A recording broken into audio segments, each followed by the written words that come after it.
د دنیا ټولې بدبختۍ، بدرنګۍ، بدمرغۍ، نفرتونه، جنګونه دا د تعلیم یافته خلکو له وجې دي. نن یو فیصده پښتنو ته خپل خواهشات، خپلې غوښتنې ګناه ښودل سوي دي. په پښتنو دا منل سوي دي چې په تاسې باندې کومې ستونزې، کوم مشکلات راغلي دي، دا عذاب الهي دی، ستاسې عملونه نه دي ښه. د ټولو دنیا 99% انساني آبادي د انسانانو د جوړ کړي نظریاتو او قوانینو لاندې ژوند کوي. همداسې تعلیم یافته خلکو د خپلو نظریاتو عملي کولو لپاره، د خپل جوړ کړي قوانینو عملي کولو لپاره اټم بم جوړ کړی، بم یې جوړ کړی، بارود یې جوړ کړی، ټوپک یې جوړ کړی. که څوک د دوی د نظریاتو او قوانینو سرغړونه کوي، هغه له سخت سزا سره مخامخ کیږي. پښتنو ته خپل فکر او خپل خیال ګناه ښکارېږي او دوی دا یقین لري، د دوی دا ایمان دی چې د بل فکر، د بل په خیال باندې ژوند کول دا ثواب دی.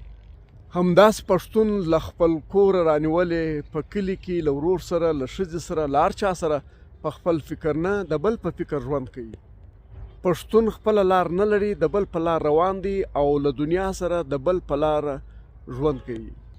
په دنیا کې د جنګونو سبب دا تعلیم یافته انسان دی. د یو تعلیم یافته سړي دا خواهش دی چې ټوله دنیا د تابع سي، د نظریې لاندې ژوند وکړي.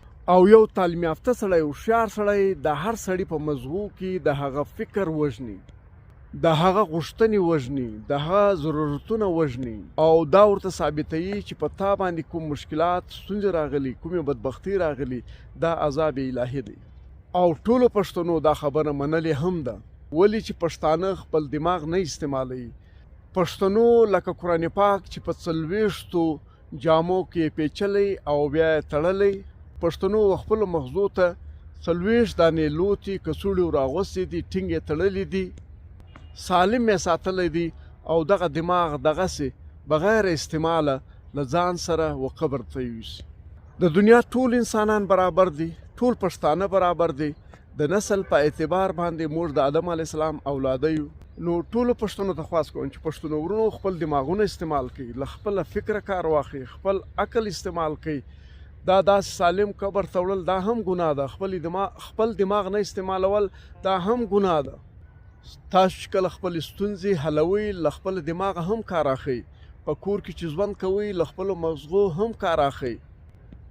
پښتانه تاسو وینئ چې ټول چوپ پاته دي. ولې دوی خپل دماغ نه دی استعمال کړی؟ له دوی سره آیډیا نشته، د ژوند تېرولو طریقه نشته. پښتانه ځوانان، اکثریت پښتانه په هر مجلس کې، په هر غونډه کې چوپ پاته وي، خبرې نه کوي. ولې خبرې یې زده نه دي. او که چیرې یو پښتون، یو ځوان خبره کوي او هغه خبره د پښتنو په ولس، په ټولنه کې چې کوم نظریات دي د هغو مخالف وي، بیا ټول پښتانه پسې خاندي چې دا خر دی، دا بیوقوفه دی، څنګه ناوله د خبره یې وکړه.